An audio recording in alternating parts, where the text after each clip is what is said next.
Good tools are important no matter what profession one finds themselves in. A smith needs a good hammer, a fisher requires a sturdy pole or netting, and even a scientist will need things like beakers and microscopes. All these things and more help to make the job easier, and a better tool can make the work more bearable. The same applies to an adventurer, as a strong weapon and resilient armor can be the difference between life and death. But the quality of these tools can vary greatly. From a humble bronze sword to a heavily enchanted blade, these weapons can change their form drastically. Which leads us to the greatest of these tools, relics. Gather round, my friends, as today we will discuss what it means to carry a relic weapon and what makes them so much more than a standard tool. We begin with the terminology itself. The words relic weapon are a bit strange. It's more of a blanket statement that attempts to define many different types of weapons more than one singular thing. For example, multiple items could be considered relics, yet each and every one of them could have been created using entirely different methods from distinct cultures and time periods across the world. It's less of a unified vision and more of a bar that something can reach. Yet there is one thing that all relic weapons have in common: raw etheric power. Thankfully, that is something we can quantify. So let's start with understanding how these weapons become so remarkably powerful and densely packed with ether. To do this, we'll cover the rare materials, crafting methods, and ultimately, the intent behind making one of these legendary items. Choosing the materials with which to create something is arguably the most important step in any crafting process, because ultimately, what you put into something will greatly inform what you get out of it. Relics are no different, but that begs the question, what makes the materials put in these weapons so unique? The answer is etheric conductivity. While it's true that all things in the world of Hydaelyn are made of ether, not everything contains large amounts of it. For example, if I reach down and grab a handful of dirt, I am indeed holding ether. However, the dirt in my hands would be so unrefined, diluted, and minuscule that the amount of ether I'm actually holding wouldn't even register on a scale of magic. Therefore, common dirt is not considered a good etheric conductor. In fact, most things in the world aren't. The stone used to build homes, the water running down a river, even the air brushing against your face. All of it is ether, yet there's so little of it you'd be forgiven for not realizing it had any in the first place. A common chunk of iron can be mined out of a mountain, melted down and hammered into a sword. But that doesn't mean that the sword is brimming with ether. It's just that, an iron sword. But thankfully, materials like common iron aren't the only ones to be found in this vast world. In fact, there are metals much more rare that would fulfill the needs of a relic quite well. These materials would be considered aether conductive. But there is a very important reason that these materials need to be conductive when compared to others. Relics are often used by trained individuals with deep reserves of personal ether, and as such, the weapon must be able to match that power in order for the individual to fight at full strength. If someone like a red mage was given a simple iron sword, the weapon would literally be holding them back, as the materials weren't made to channel such tremendous power. However, if said weapon is made with unique materials, such as special metals, treated wood, or even the hide of specific magical monsters, it's possible for the weapon to channel much more magical energy than normal. This is why etheric conductivity is so important within a relic weapon. These tools need to be able to channel and contain vast amounts of ether without breaking, and the only way to ensure this is by crafting it or improving it with etheric conductive materials. What form these materials take depends entirely on two things: the type of weapon being made, and our next topic, the method of crafting. Once the proper materials are acquired, it's time to decide on how best to use them. While not an exact science, we've multiple records throughout history explaining the forging methods for creating items of remarkable power. In fact, some of these crafting methods are so old that they've been lost to time entirely. But even with a detailed record on how to make a relic, the real hard part is finding someone who's skilled enough to apply said techniques with care and precision. After all, said individual would be working with very rare or at least uncommon materials, meaning that this isn't some kind of creation that they can just fail over and over with. Only a handful of people within the current age have proven themselves skilled enough to work on such valuable pieces.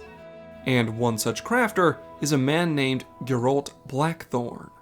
Considered a talented prodigy in his younger years, he has the uncanny ability to master almost any crafting method placed in front of him, regardless of the history or culture behind it. Whether it's repairing ancient weaponry or forging something new, he has proven his worth time and again. But he's not the only one. While rare, there are indeed other talented men and women who have proven themselves capable when it comes to the creation of superior items. All of these people understand that there are two primary ways to create a relic. First is to start from scratch, choosing to forge a unique item from the very beginning. This is a simple concept, but not one to be underestimated. And then there is the secondary technique, improvement. Even if an item is considered mundane, weapons and armor of higher quality are usually more receptive to augmentation and reinforcement.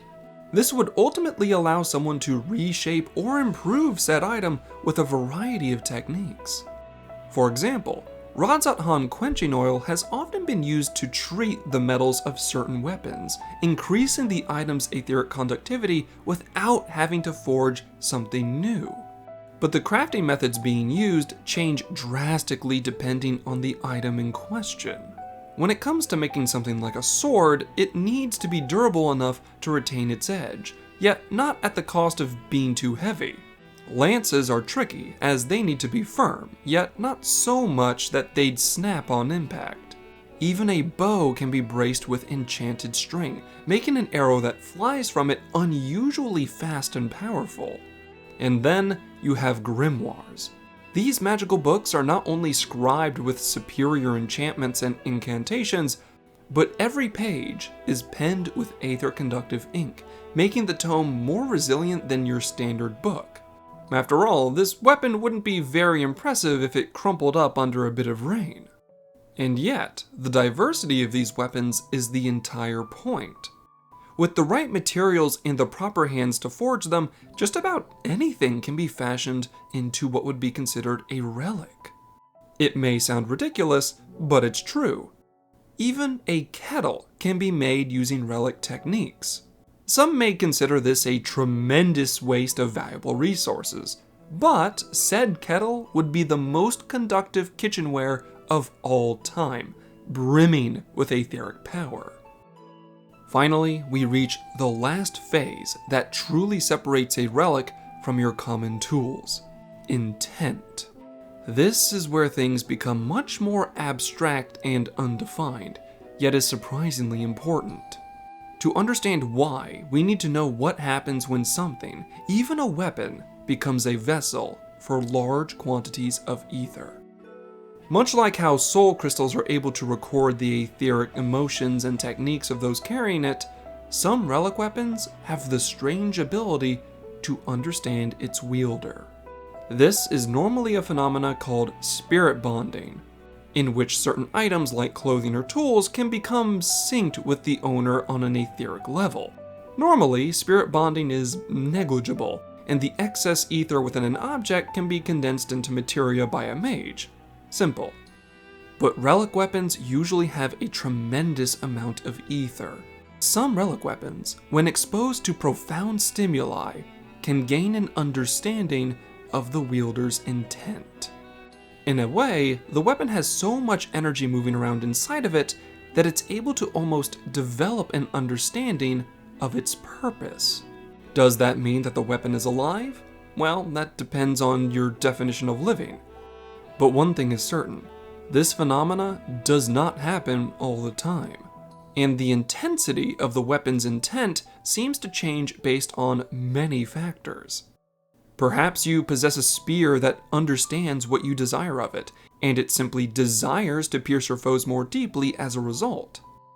It could be that the weapon has become the home of a wayward soul, going to or from the ethereal realm.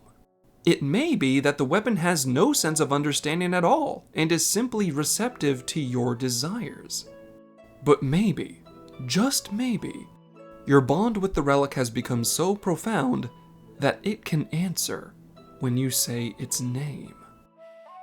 This is easily the most difficult thing to understand when it comes to relics, as some will behave strangely, while others will simply be a superior weapon with no remarkable qualities other than being very powerful. But either way, it's something worth noting when creating or improving a relic. But that, my friends, will be all from me about the nature of relics and what makes them special. Hopefully, it's easier to see why these items aren't nearly as plentiful as one might think. The rare materials and need of a skilled artisan are already tough boxes to check off, and this is usually impossible for anyone that doesn't already have the right connections or plenty of money. And that's before getting into the strange quirks a relic may or may not gain at some point. Either way, if the relic is complete, then it will indeed become formidable in the hands of those that wield it. Take this to heart if you ever come into possession of such a thing. And stay safe, my friends. Thank you all for watching to the end. If you enjoyed this video, why not subscribe and share this with your fellow adventurers? With your help, I'll try to reach out even further and bring even greater stories to you. Although I'd be remiss if I didn't acknowledge my biggest contributors. A grand thank you to Amina Viltaria, Travanshe, Vavalisoma, Sage Mouse, Sinalv Bagel, and Sizani, with an additional nod to the scholarships on screen.